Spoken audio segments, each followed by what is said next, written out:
Hello बच्चों, स्वागत है आप सबका मायू अकेडमी में। मैं महिमा आज आप लोग को कॉन्ट्रासेप्टिव मेथड्स के बारे में पढ़ाऊंगी। ठीक है, तो ये क्लास थोड़ी लंबी होने वाली है। कुछ 3 से 4 वीडियोस लगेंगे क्लास को खत्म होने में। तो जिन बच्चों ने मेरा चैनल को सब्सक्राइब नहीं किया है, प्लीज चैनल को सब्सक्राइब कीजिए, लाइक कीजिए, कमेंट कीजिए एंड शेयर कीजिएगा। विदाउट एनी वेस्टिंग टाइम चलिए शुरू करते हैं। अच्छा, first of all contraceptive methods होते क्या है, उनके इंट्रोडक्शन के बारे में बात करेंगे। पहली चीज तो कॉन्ट्रासेप्टिव एक इस तरीके का डिवाइस होता है जो कि प्रेगनेंसी को प्रिवेंट करने के लिए यूज करते हैं, जैसे कि कॉन्डम्स है, टैबलेट्स है या आईयूडीज है। अगर इसकी इंट्रोडक्शन के बारे में बात करेंगे तो दो तरीके के इसके फैमिली वेलफेयर प्रोग्राम्स थे। एक नेशनल फैमिली वेलफेयर प्रोग्राम जो 1951 के अंदर आया था, यानी कि परिवार कल्याण, और एक आया था नेशनल फैमिली प्लानिंग प्रोग्राम जो परिवार नियोजन, जो 1952 के अंदर आया था। अच्छा, अब बात करते हैं आइडल कॉन्ट्रासेप्टिव की, यानी कि एक अच्छा कॉन्ट्रासेप्टिव आप किसको मानेंगे या किसको बोल सकते हैं। मतलब एक अच्छा कॉन्ट्रासेप्टिव आप उसको बोल सकते हैं जो आसानी से अवेलेबल हो जाए। ठीक है, इजी अवेलेबल, जैसे कि कहाँ, मेडिकल शॉप्स पे मिल जाए, एससी के अंदर मिल जाए, यानी कि सब सेंटर्स पे, पीएससी के अंदर मिल जाए, सीएससी के अंदर मिल जाए, उसको हम लोग एक आइडल कॉन्ट्रासेप्टिव में कंसीडर करेंगे। इनएक्सपेंसिव मतलब नेगोशिएबल प्राइस, मतलब ऐसा प्राइस हो कि कोई आम आदमी, गरीब आदमी या के लोअर वर्ग, अपर वर्ग, सारे लोग उसको बाय कर सके, उसको यूज कर सके। ठीक है, इजी टू यूज, इस्तेमाल करने में बहुत आसानी होनी चाहिए ताकि हर आदमी विदाउट किसी मेडिकल प्रोफेशन के उसको इस्तेमाल कर सके। जैसे कि नेक्स्ट लाइन में लिखा है, नो मेडिकल पर्सन रिक्वायर्ड। ठीक है, लॉन्गर यूज, ज्यादा टाइम के लिए यूज कर सकते हैं, और रिवर्स यूज भी हो सकता है। अच्छा, एक बात और रह गई, नो मिनिमम साइड इफेक्ट, मतलब या तो बिल्कुल साइड इफेक्ट नहीं होनी चाहिए या थोड़े बहुत साइड इफेक्ट होते हैं तो चलता है, कोई दिक्कत वाली बात नहीं है। रिवर्सेबल होना चाहिए कि यूज करने के बाद, मतलब जैसे कॉन्डम्स होते हैं उन्हें रीयूज कर सकते हैं, रीयूज ही होते हैं वो, एक बार यूज किया उसको फेंका, फिर दोबारा से अगर आप करोगे तो प्रेगनेंसी जो है कंसीव हो जाएगी। तो इस तरीके के कॉन्ट्रासेप्टिव होने चाहिए, वो फेवरेबल कॉन्ट्रासेप्टिव्स कहलाते हैं, आइडल कॉन्ट्रासेप्टिव्स कहलाते हैं, तो हम यूज उनको कर सकते हैं। ठीक है, अब बात करते हैं पॉलिटिक्स की। आगे फर्दर पढ़ने से पहले थोड़ा सा मैं आपको पर्ल इंडेक्स के बारे में बताना चाहूंगी कि पर्ल इंडेक्स होता क्या है एक्चुअली। पर्ल इंडेक्स को हम लोग पीआई, 100 वुमेन ईयर, HWY या फैमिली रेट के नाम से भी जानते हैं। फैमिली रेट ऑफ कॉन्ट्रासेप्टिव पर 100 वुमेन, 100 वुमेन जो कॉन्ट्रासेप्टिव यूज कर रहे हैं उनकी फैमिली रेट के हिसाब से हम एक पीआई निकालते हैं। उसके हिसाब से हम ये डिसाइड करते हैं कि कितनी फेलियर रेट रहती है, क्या रहता है क्या नहीं रहता। मतलब कॉन्ट्रासेप्टिव की फेलियर रेट के बारे में बातचीत हो रही है। इसका फॉर्मूला है एक number of accidental pregnancy into 12 या 13, number of female use that method, और एक्सपोजर पीरियड इंटू 100। 13 यूज करेंगे जब मेंस्ट्रुएशन साइकिल दी होती है, और 12 यूज करेंगे जब समय दिया होता है। समझ में आ गई बात। ये तो रही फॉर्मूले की बात। मैं एक क्वेश्चन आपको दिखाती हूँ, समझाती हूँ, आपको उससे बहुत इजीली समझ में आ जाएगा। जैसे कि ये क्वेश्चन है, calculate the pi of device tablet used by 300 women for the period of 1 year out of 36 get pregnant. अब हमें कैलकुलेट करना है पीआई, मतलब पर्ल इंडेक्स। टैबलेट का यूज किया उन्होंने, 300 वुमेन है, for the period of 1 year, 1 साल के अंदर, आउट ऑफ 36 गेट प्रेग्नेंट। मतलब एक किसी ने कॉन्ट्रासेप्टिव यूज किया 300 लोगों ने, जिसमें से 36 जो है वो प्रेग्नेंट हो गई। तो अब इसका पीआई निकालना है, मतलब कितना फेलियर रेट रहा इसका परसेंट में।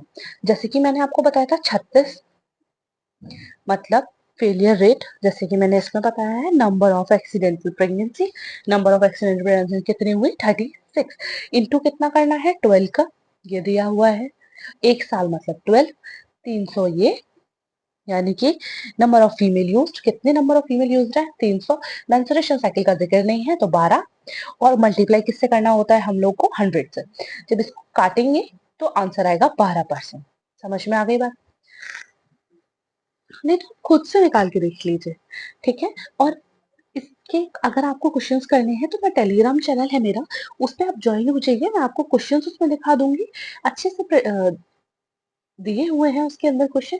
तो आप प्लीज जाके एक बार टेलीग्राम चैनल पर विजिट कीजिए। ठीक है, पीआई ऑफ एक्स, जैसे इसमें क्वेश्चन है किसी 800 वुमेन ने यूज किया, 5 साल तक किया, 100 प्रेग्नेंट हो गई, तो इसी तरीके से देखिए 100 करा, फिर क्योंकि 100 प्रिंट हुई है ना, तो 100 गुणा फिर 12 अपॉन 800 इंटू 60, ये देखिए 25%। समझ गए? तो इसी तरीके से और पीआई निकाल सकते हैं। मैं आपको जब रिटन पीडीएफ रिटन, क्योंकि आप लोगों को ऐसे थोड़ा कम समझ में आएगा, जब मैं खुद से आपको लिख के बताऊंगी तो आपको अच्छे से समझ में आएगा। ठीक है, आप मेरे साथ टेलीग्राम चैनल पर जुड़िएगा या लाइव क्लासेस में जुड़िएगा यूट्यूब पर, उसमें आपको मैं एकदम से करके दिखाऊंगी, तो आपको पीआई निकालना बहुत ईजी है और बहुत अच्छे से समझ आ जाएगा। ठीक है, तो पीआई अभी थोड़ा सा रेस्ट मोड पर रहने देते हैं, हम लोग कॉन्ट्रासेप्टिव के क्लासिफिकेशन को देखते हैं। ठीक है, वैसे कुछ है नहीं उसमें, जिन बच्चों को थोड़ा समझ में आ गया होगा वो फॉर्मूला लगा के पुट करके ही आंसर आ जाता है। क्लासिफिकेशन कॉन्ट्रासेप्टिव का है temporary, permanent and emergency, 3 types के होते हैं। अब टेम्परेरी में क्या क्या होता है? Temporary natural method, safe period, calendar, coitus, lactational amenorrhoea, abstinence, barrier, physical chemical combined.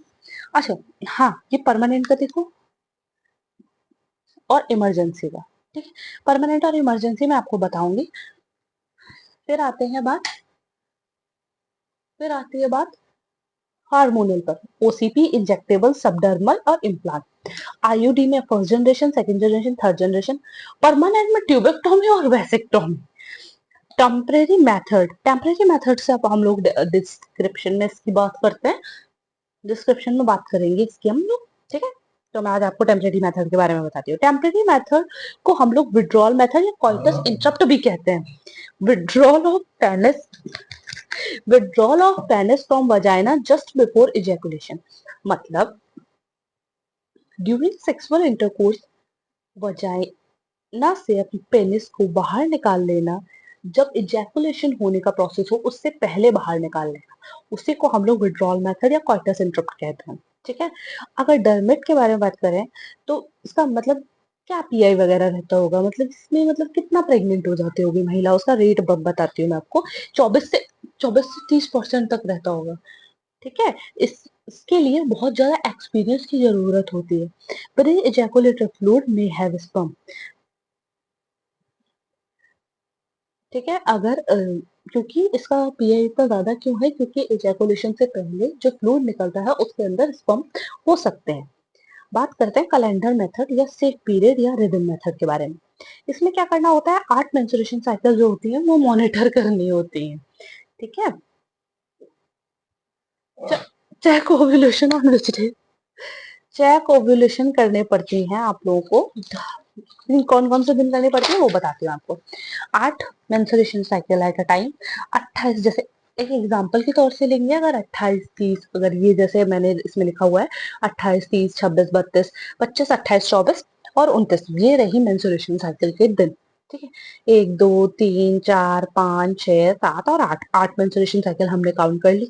अब सबसे छोटी मेंस्ट्रुएशन साइकिल को 18 में से माइनस करते हैं और सबसे लंबी मेंस्ट्रुएशन साइकिल को 11 में से माइनस करते हैं। छोटी वाली को, जैसे अब जिसमें छोटी वाली सबसे कौन सी है, इसमें छोटी है सबसे 24 दिन की, तो 24 में से माइनस कितना करेंगे, 18 को। सबसे बड़ी कौन सी है इसमें, 35, वो सॉरी माफ कीजिएगा 35 तो है नहीं, 32, तो 32 में से कितने माइनस करेंगे, इसमें 11 माइनस करेंगे, तो आंसर क्या आएगा 21। यानी कि जो पहला दिन है रिस्की पीरियड वो 6वां दिन होगा और लास्ट जो रहेगा वो 21वां दिन रहेगा। समझ में आए? तो इसके बीच में सेफ पीरियड रहेगा, यानी कि 6 से 21 दिन तक जो है वो रिस्की पीरियड रहेगा, बाकी सेफ रहेगा।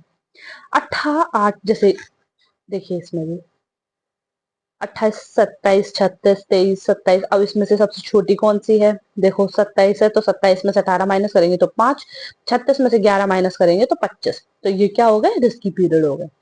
लास्ट आता है lactational amenorrhoea. After delivery exclusive breast feeding for 6 month. 6 month की जब एक्सक्लूसिव ब्रेस्ट फीडिंग रहती है तो उसमें मेंस्ट्रुएशन साइकिल स्टार्ट नहीं होती है, तो उसकी पीआई कितनी रहती है, 30% तक इसकी पीआई रहती है। ठीक है, तो आज हम लोग इतना ही पढ़ेंगे। मैं आपको पीआई के बारे में या तो लाइव क्लास पर या टेलीग्राम चैनल पर आपको समझा दूंगी। ठीक है बच्चों, तो जिन हर बच्चों ने हमारे चैनल को लाइक नहीं किया प्लीज हमारे चैनल को लाइक कीजिए, सब्सक्राइब कीजिए एंड जितना हो सके उतना शेयर कीजिए। आप लोगों को सपोर्ट चाहिए, हमें प्यार चाहिए, मैं और अच्छी अच्छी वीडियोस आपके लिए बना सकती हूँ। आप मुझे कमेंट सेक्शन में बताइए कि आपको और किस टॉपिक पर वीडियोस चाहिए। तो कल मिलते हैं, बाय बाय बच्चों।